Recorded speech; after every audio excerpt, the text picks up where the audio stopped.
Hello and good morning, everyone. Thank you for dialing in to this morning's Men's Health, Stress and Epigenetics workshop webinar. It's a 30-minute session and we're going to cover a number of different topics on men's health. So thank you for joining me today. The outline for this session, we're going to talk about modern day pressures on being male. We're also going to talk about heart disease and cancer, which are sadly two of the biggest killers of men. More prevalent in men than women, so we're going to talk about those two in particular. We are going to discuss healthy body, healthy mind, importance of maintaining these for our overall sort of health and well-being, and we're going to touch on the topic of stress and how it impacts our genes. So I'd like to actually start with a video. It's just a minute or two long, so yeah, enjoy the video, and I'll see you in a second. Just consider those questions at the bottom of the screen there. What are your perceptions of what a man should be? What modern day pressures are there on being male, and what is expected of men?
So thank you for watching that video there. And I think that last comment made by the last gentleman there, saying that hopefully we can broaden the scope of what we define men as. That's the key, isn't it? Because society has labelled women as sort of soft and caring and the full-time homemaker, while men are described as strong and silent and confident, sole breadwinner, successful. Now, thankfully, the tide is changing when it comes to gender equality. More and more younger women are living independently, are career driven, and helping to reduce the stigma when it comes to those traditional gender stereotypes. However, this rigid construct of what makes a real man, in inverted commas, is putting a strain on young men, says new research. While many people support gender equality, of course, young men, particularly in the UK, are reporting feeling pushed to live in this man box. So the pressure to feel, act tough, hide weaknesses, show confidence, and look good. Said in the video about being the strong and silent type. So having it all together, keeping it all inside, not showing your emotions or feelings, and it can have a damaging effect on your self-esteem, your confidence, and your health and well-being. So how can we challenge those stereotypes? Well, I'm a strong believer that the seeds of stereotypes are sown in education, and this is where the solution lies, with younger generations and also ourselves as we educate each other. So can we be aware of stereotypes and sexism and homophobia and things like that? Can we question certain stereotypes that we take as normal, but in which reality are, social constructs? Can we join forces for equal education? The more people involved in this type of education, the more effective it'll be. Can we celebrate diversity? be an active part of broadening the scope of what men are? And can we think laterally? So can we reinforce people's preferences, regardless of what society tells us? We're going to come back to men's mental health towards the end. I want to talk next about heart disease and cancer. Now, here on the screen, you will see the leading cause of death in the UK from September 2021. And right at the top is dementia and Alzheimer's. Now, have a think to yourself, why do you think dementia and Alzheimer's is right at the top? The answer is possibly because we're living longer. You go back to the year 1900, the average lifespan was 47 years.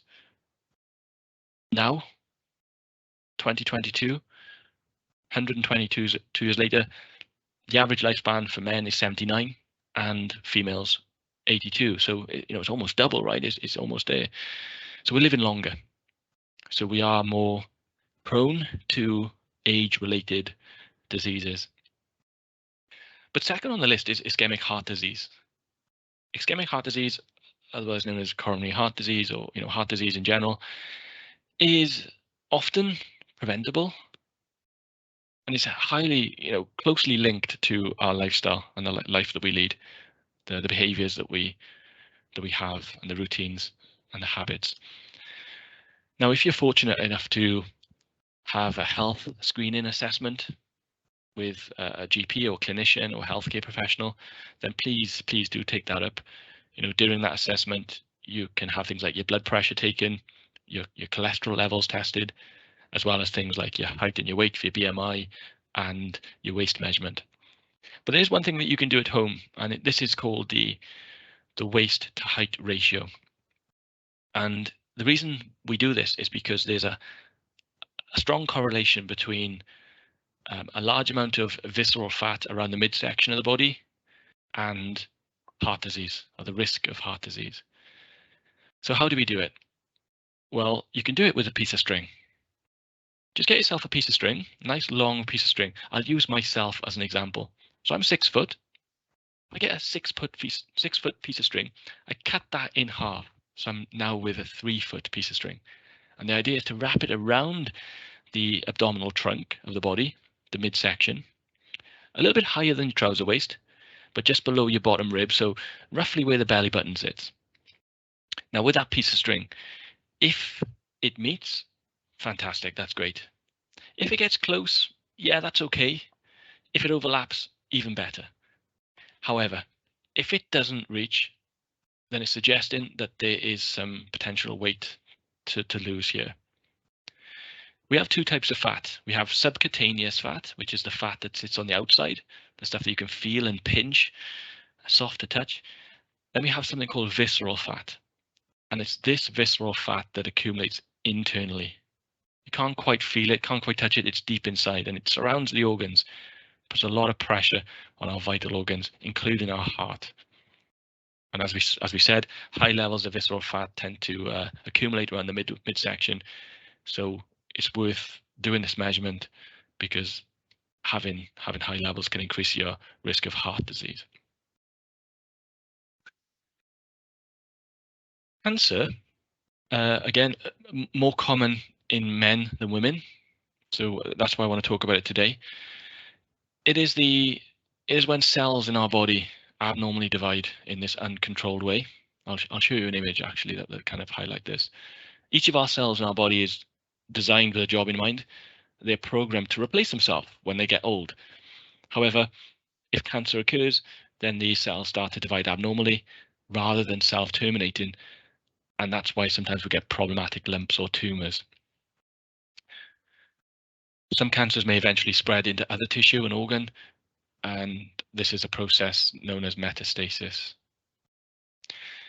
1 in 2 people, as you know, in the UK will get cancer in their lifetime. Thanks to cancer research, fundraising, and treatment, many people will be cured or go into remission and be able to live, healthily after. But there are over 200 different types of cancer. So something with our body's full of cells, right? So these cancers can form any part of the body.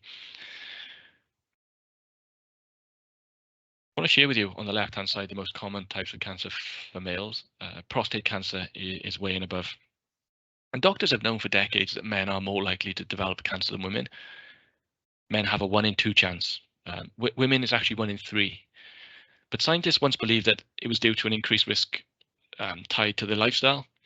Because for decades men were heavier drinkers, heavier smokers. The work environment increased risk. So things like factories and construction exposed to these airborne contaminants, if you like, asbestos and toxins and dust and chemicals.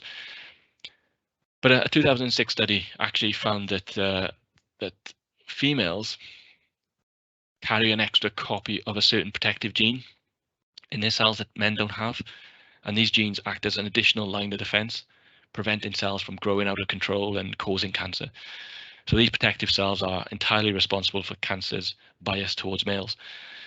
But yeah, I think it's really important to understand that, as I've said throughout, cancer is more common in men than women. Men have a 14% higher risk of developing cancer, but a 37% higher risk of dying from cancer. Any idea why the big discrepancy between the two numbers? 14% higher risk of developing it, but actually a 37% higher risk of dying. And the potential reason could be help seeking. Men are much less likely to go to see a GP about a minor symptom or ailment. In fact, men are 3 times less likely to go than women. And actually men are 37% more likely to withhold information from the GP or play down symptoms when they do go. So that's why we're seeing higher rates in men too. I want to talk about prostate cancer because that was top of the list, right? Number 1 in 8 men in the UK will get it in their lifetime. So it's quite a high number, isn't it? Now your risk is increased if you are over the age of 50. If you have a family history, so a father or a brother or an uncle, grandfather maybe. If you are black, or if you're overweight or obese. Now, I was once told by a GP that most men die with prostate cancer rather than from it. And because of this, many men will get it and it'll grow so slowly that it doesn't affect how long they live or their quality of life. And because of this, many men with prostate cancer won't need any treatment. But as we know, some can grow more aggressively and more likely to spread, and then will need some form of treatment. So what to look out for? The prostate is a gland that is the size and the shape of a walnut, but it does grow bigger as you get older. It sits underneath the bladder and it surrounds the urethra, which is the tube that carries the urine out the body. The main job of the prostate is to produce semen. Now, what to look out for? Because it presses against that urethra, it often affects our ability to urinate. So needing to urinate more often than usual, maybe, difficulty starting, straining or taking a long time to finish, maybe a weak flow, feeling that you're not emptying your bladder fully, maybe needing to rush to the toilet, sometimes leaking beforehand, maybe dribbling after, pain or blood, or problems getting or keeping an erection. Now, if you are concerned about any of this, please, consult the GP, go and speak to the GP. What to expect from the GP? Well, there is no single test to diagnose prostate cancer. What the GP will do is a number of tests. Firstly, they'll do a urine test just to rule out any UTI, a urinary tract infection. If that comes back negative, the second test would be a PSA, a blood test. This is a prostate-specific antigen. Now, if your score comes back high, it doesn't necessarily mean you have prostate cancer. It just means the proteins are high in the blood. But there is association for cancer. So what they will do then is a third examination, and this is known as a DRE, digital rectal examination. Often involves a camera, to look at the prostate itself via the back passage. But if you are concerned, please don't delay. Get that checked out.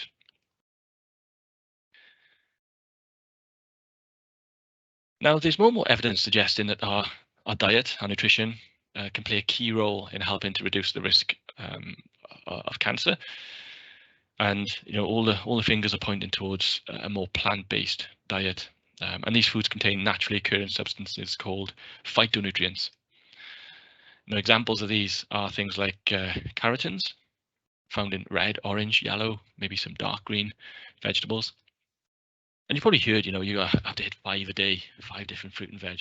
Well, now the guidance is kind of shifting towards variety. So what they're suggesting is, can we try to hit 25 different types of fruit and veg across the whole week? So instead of just having the same 5 every day, can we broaden, our diet and have more variety, more colors, more textures, more shapes? That way we're going to hit all those vitamins and minerals the body needs. Polyphenols as well, super important in our diet. Allium compounds, antioxidants. Now, antioxidants are, again, really important because you might have heard of this term called free radicals. Free radicals are potentially cancer forming, and they are from things like processed food, ultra processed food, from airborne contaminants, pollution, pesticides.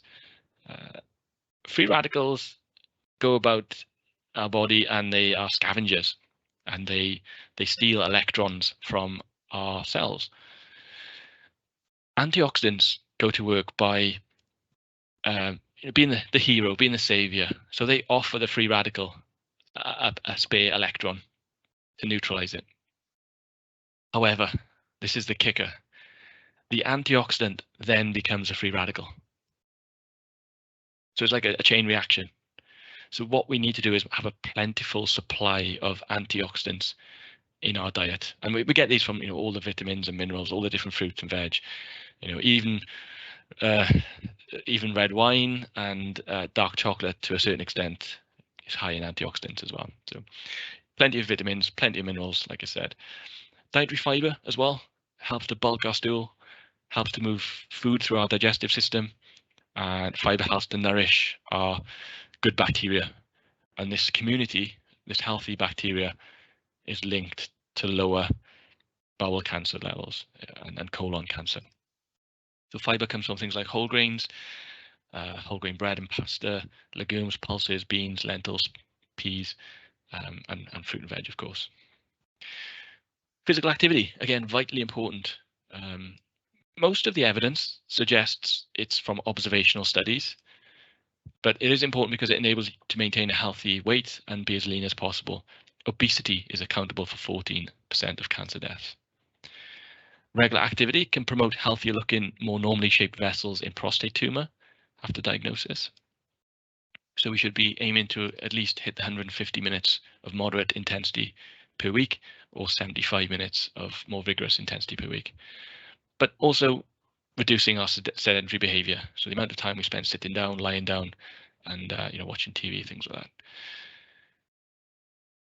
I'm going to very quickly bring up on the screen evidence suggesting higher levels of physical activity are linked to other types of cancer, or lower risk of cancers. Bladder cancer, breast cancer. Men are not immune to breast cancer. Although it's 1 in 100 chance less likely. Still plenty men. A lot of men still suffer with breast cancer. 1 in 1,000 risk. Colon cancer, yeah. Endometrial cancer for any individuals who are trans and still have the female sex organs. Esophageal, kidney, and stomach. Now, of course, I'm sure you might know a family member or a friend or a friend of a friend who follows all the right things, does all the right things. They eat well, they're physically active, they reduce their stress levels, they're happy, but ultimately still succumb to this very cruel disease. So I think this is more about trying to be as preventative as possible, trying to do all the right things, eat well, manage our weight, and be active. And hopefully that can reduce our risk of developing cancer. I want to talk about men's mental health in the last sort of section here. And there are many factors that can influence men's health. And of course, what I mentioned right at the start in the video there, societal expectations, the traditional gender roles.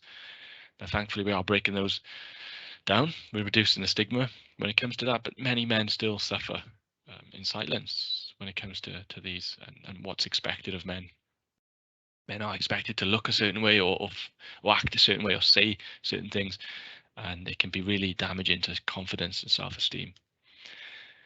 Something that's often not talked about, overlooked, is relationship breakdown, divorce, separation, and how that impacts men. Men are expected again to keep all their emotions inside, keep it all together, not show weaknesses, but ultimately, it impacts men just as much as it impacts females.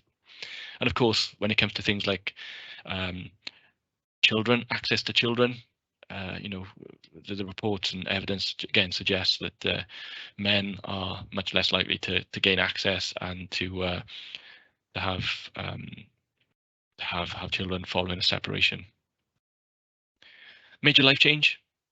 So this could be like a diagnosis of a health condition. It could be a breakdown in relationship. It could be a job loss. Almost, potentially a bereavement as well. So it could be a family member, parent, partner, and heaven forbid a child. Can really impact men's mental health. Harassment, discrimination, sexism, homophobia, racism, bullying, in the workplace, discrimination and harassment. Help seeking, I kind of touched on that earlier, didn't I, that men are less likely to go to the GP. Men are only 30% of the NHS psychological therapy, so counselling and talking therapy. Women make up 70% of that. Crime and imprisonment. Men make up the vast majority of the prison population, with high rates of poor mental health and rates of high rates of self-harm and suicide. And on that point of suicide, it represents the largest cause of death for men under the age of 50. Higher rates found in minority communities, such as gay men, veterans, men from BAME backgrounds, so Black, Asian, minority ethnicity, and one particular group that's particularly vulnerable to death by suicide is middle-aged men from lower socio-economic backgrounds. There were 4,912 suicides registered in 2020. The overall suicide rate was 10 per 100,000. Now, that's the average. Men are 15 per 100,000 and women are 5 per 100,000. So you can see with the average out there, but men are 3 times more likely to die by suicide. And this brings me on to the midlife crisis. Often joked about, often made fun of, ridiculed, but it is a serious condition. More and more GPs, healthcare professionals are taking it much more seriously because it has real symptoms. It's reality. It's known as the andropause. And of course, in females, we hear of the menopause, and such a big and significant and a normal change in a woman's life. Men go through something called the andropause. And as I said, lots of different symptoms, lower levels of energy, mental and physical fatigue, even affects our mood and our emotions. It can lead to anxiety and depression, loss of libido, so lower sex drive, and physically too, loss of muscle mass, maybe even loss of hair, right? We often joke and ridicule men who go bald, but seriously distressing for some men. Could be a loss of fitness. You can't quite do what they do now, what they could do in their 20s. Loss of flexibility and other things like decreased bone density and aching muscles and joints. A possible reason for all this is lowered testosterone. Females go through the menopause, estrogen levels start to drop as men reach that age, maybe in their 40s, sort of late 40s, testosterone levels start to drop significantly. Sometimes appears to be no obvious reason why this occurs, but testosterone is usually the key answer.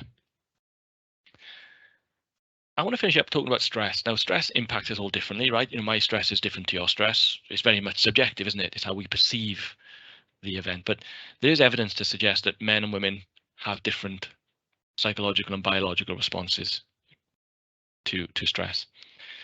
I want to share with you some of the symptoms here, the physical symptoms on the left and the psychological. I'm not going to read them all up, but you can have a quick glance at those.